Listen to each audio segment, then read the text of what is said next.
मेरे भाइयों, कैसे हो सभी। आशा करता हूँ सभी अच्छे होंगे और अच्छे से मन लगाकर पढ़ाई कर रहे होंगे। तो मेरे भाइयों, आज मैं आपको पढ़ाने जा रहा हूँ प्रश्नावली 5.2 क्लास 10th में क्वेश्चन नंबर 10। तो क्वेश्चन नंबर 10 पहले क्या दिया है उसको समझते हैं, फिर उसे हल करेंगे। ठीक है मेरे भाइयों, तो क्या दिया आइए देखते हैं। किसी एपी का, अब मेरे भाइयों एपी है, ये शॉर्ट फॉर्म है, फुल फॉर्म होती है एपी की अरिथमेटिक प्रोग्रेशन। ठीक है मेरे भाइयों, एपी की फुल फॉर्म क्या होती है? एपी की फुल फॉर्म होती है अरिथमेटिक प्रोग्रेशन। ठीक है मेरे भाइयों, अरिथमेटिक प्रोग्रेशन। और इंग्लिश में बोलते हैं इसे समांतर श्रेणी। इंग्लिश में बोलते हैं समांतर श्रेणी। ठीक है मेरे भाइयों, तो ये कह रहा है समांतर श्रेणी का 17वां पद उसके 10वें पद से 7 अधिक है। ठीक है, इसका सार्वधातुक ज्ञात कीजिए। तो मेरे भाइयों, इसमें सार्वधातुक निकालना है। तो मेरे भाइयों, पहले तो आप समझो इस समांतर श्रेणी एपी क्या होती है, क्योंकि बहुत से बच्चों को पता होगा, बहुत से बच्चे डायरेक्ट इस वीडियो पर आएंगे तो उन्हें तो पता होना चाहिए पहले समांतर श्रेणी, उनके मन में डाउट आ गई समांतर श्रेणी होती क्या है। तो आइए उसको समझाता हूँ पहले। तो मेरे भाइयों, समांतर श्रेणी के लिए उदाहरण लो, मान को चलो 3, 6, 3, 6, 9, 12, 15 dot dot dot dot dot dot. ठीक है, अब ये श्रेणी दी है कोई। अब मेरे भाइयों, अब मैं बताता हूँ इसमें समांतर श्रेणी ये है या नहीं है, और क्यों नहीं है और क्यों है। ठीक है, तो मेरे भाइयों, समांतर श्रेणी में करते क्या है, निकालने के लिए, पता लगाने के लिए, ये जो भी पद हैं, कितने पद हैं? 5 पद। तो इन सब में दो दो पदों के बीच का अंतर निकालें। ऐसे ये 2 पद ले लिए, फिर ये 2 पद ले लिए, ये 2 पद ले लिए, ये 2 पद ले लिए। ठीक है, इन सभी में दो दो पद लेकर इनके बीच का अंतर निकालते हैं। कैसे अंतर निकालते हैं इनके बीच का? हमेशा दूसरे पद में से पहला पद का घटाते हैं। अंतर निकालते हैं तो हमेशा दूसरे में से पहला पद घटाते हैं। ठीक है मेरे भाइयों, जब हम अंतर निकालते हैं तो अंतर जब समान आता है सभी पदों में, दो दो पदों के बीच का अंतर निकालेंगे। जब समान अंतर आता है तो हमारी समांतर श्रेणी होती है। अगर समान अंतर नहीं आया तो समांतर श्रेणी नहीं है। आइए इसे लिख के और समझते हैं। जैसे देखो, दूसरा पद ये तो 6 - 3 3। अब ये दूसरा पद है यहाँ पे तो 9 - 6 3। ये दूसरा पद है तो 12 - 9 3। ये दूसरा पद है तो 15 - 12 3। अब देखो मैंने क्या कहा था, दो दो पदों के बीच का अंतर समान चाहिए। ये 2 पद है, ये 2 पद है, ये 2 पद है, इनमें अंतर है, दूसरे में से पहला घटाया है, तो इनमें जो अंतर है वो समान आना चाहिए। तो ये 3 है, ये 3 है, ये 3 है, ये 3 है, पर अंतर समान है तो कह देंगे ये समांतर श्रेणी है। ठीक है मेरे भाइयों, तभी इस क्वेश्चन में कहा है कि किसी एपी समांतर श्रेणी ये होगी, ऐसे होगा इनमें अंतर। अब जरूरी नहीं है कि यही हो गया, तो उदाहरण के लिए समझा है, कोई भी अंतर इसमें समान आना चाहिए जो भी संख्या हो। ठीक है, अगर समान नहीं आता है तो हमारी ये समांतर श्रेणी नहीं होगी। और दूसरी बात, समांतर श्रेणी का एक होता है सार्वधातुक। तो सार्वधातुक क्या होता है? सार्वधातुक होता है जो अंतर आता है समान। कैसे? ये 3 अंतर आया है तो ये इसका सार्वधातुक है, जिसे किससे दर्शाते हैं? d से दर्शाते हैं। d, तो d = 3। ठीक है, d से दर्शाते हैं, d = 3। तो ये सार्वधातुक है और यही हमें निकालना है। ये क्वेश्चन कह रहा है इसका सार्वधातुक मतलब d निकालना है हमें, समांतर श्रेणी का अंतर। ठीक है, तो मेरे भाइयों ये तो मैंने थोड़ी सी बेसिक सी चीज हो गई आपके लिए। अब आइए हम क्वेश्चन को करते हैं। ठीक है, तो क्वेश्चन को करेंगे तो हल में लिखेंगे,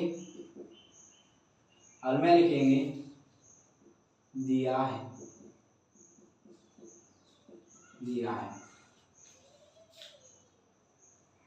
है क्या? एपी का 17वां पद उसके 17वां पद उसके 10वें पद से 7 अधिक है।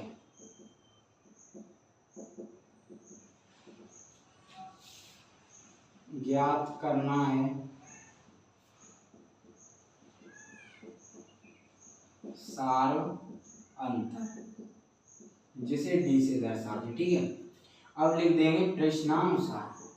अब करेंगे हम प्रश्न के अनुसार, क्या करेंगे देखिए प्रश्न अनुसार क्या कह रहा है, एपी का 17वां पद, तो पद को ए से दर्शाते हैं, ठीक है, ये ध्यान रखना, पद को ए से दर्शाते हैं, तो 17वां पद है, तो ए से पद को दर्शाते हैं, और एन होता है कौन सा पद है पहला, तो ये हो जाएगा ए और मतलब पद को ए से दर्शाते हैं और पद कौन सा है 17, तो ए 17 कह रहा है 17वां पद, उसके 10वें पद, तो 10वां पद मतलब ए पद से है और 10 वही पद से 7 अधिक है, ये कह रहा है ये 17वां पद है, जो उसके 10वां पद है, ये 10वें पद उससे 7 अधिक है, तो क्वेश्चन कह रहा है ये 17 पद दिया वो 10वें पद से 10वां पद है उससे 7 अधिक है, तो क्वेश्चन कह रहा है ये तो पहले से ही अधिक है ना, तो इसको अधिक करेंगे तभी ये दोनों बराबर होंगी, हमें बराबर करनी है, तो ये 17वां अधिक है तो इसको हम 7 अधिक कर देंगे, ये 17वां पहले से ही अधिक है, क्वेश्चन कह रहा है ये बराबर कर दिया, तो ये दोनों बराबर हो गए,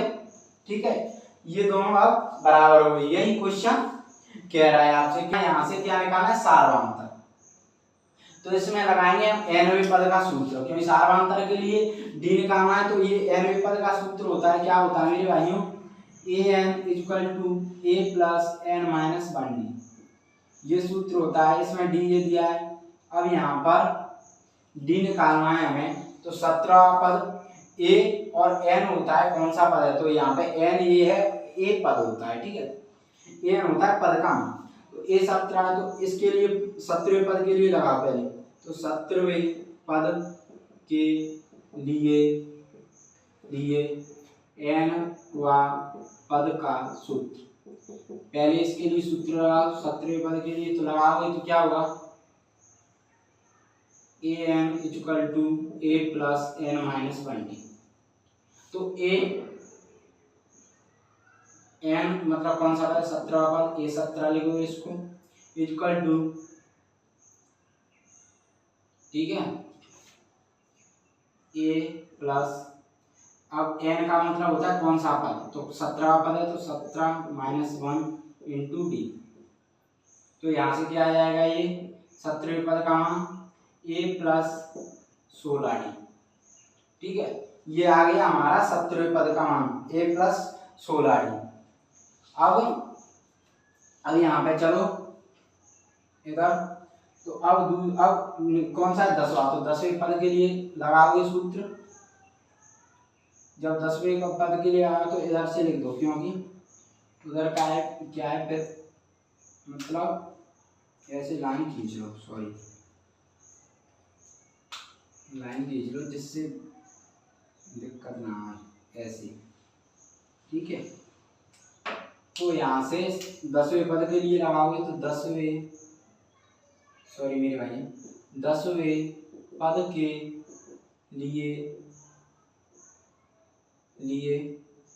nवें पद का सूत्र, ठीक है, अब 10वें पद के लिए लगा रहे तो क्या है an equal to a plus n minus 1d, तो an क्या होता है, an होता है पद का, तो an, अब an है तो an में n की वैल्यू दी है, तो n की वैल्यू कितनी दी है हमारे पास, n की वैल्यू दी है और तो कुछ दिया नहीं है, तो 10वें पद में n की वैल्यू क्या होगी, कौन सा पद मतलब 10 होता है, कौन सा पहला पद, तो 10 है n की वैल्यू, तो इसे लिख सकते हैं हम a 10 लिख सकते हैं, क्योंकि a यहाँ पे पद है और n की value 10 equal to a plus n की वैल्यू क्या है 10 माइनस 1 इंटू डी, तो यहाँ से क्या होगा इधर ले आओ, a 10 equal to a plus 9d, तो ये आ गई 10वें पद का मान, ये आ गया 10वें पद का मान, और इसे दे दो हम समीकरण 1 दे देते हैं, ठीक है, अब करेंगे क्या करेंगे, अब लिख देंगे a 17 और a 10, इनका मान क्या है, a 17 और a 10 का मान समीकरण 1 में रख दो, ये हमने सूत्र के जरिए निकाला है, तो a 17 और 17वें पद और 10वें पद का मान समीकरण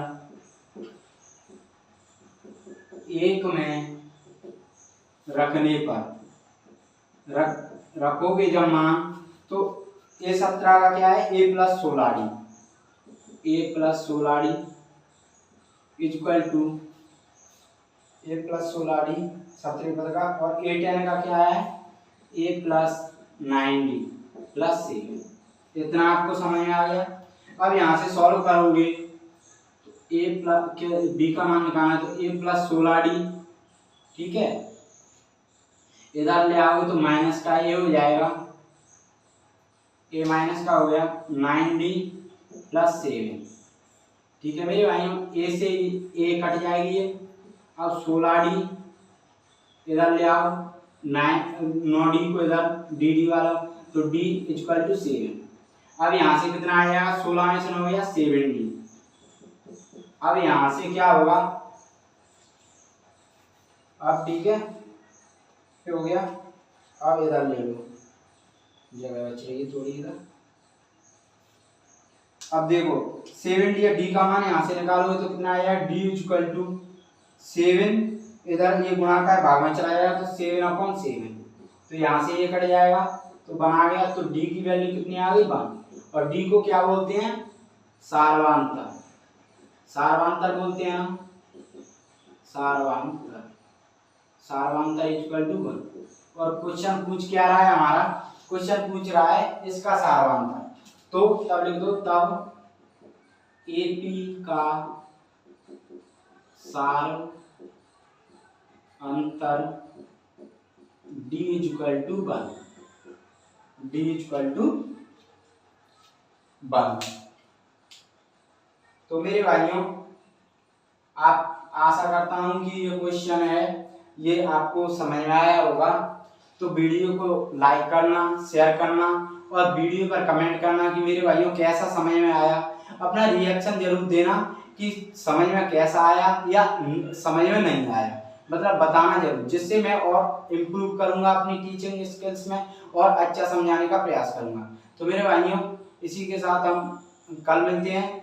और चैनल और मेरे भाइयों अच्छा लगा वो वीडियो तो चैनल को सब्सक्राइब करें। धन्यवाद, थैंक यू।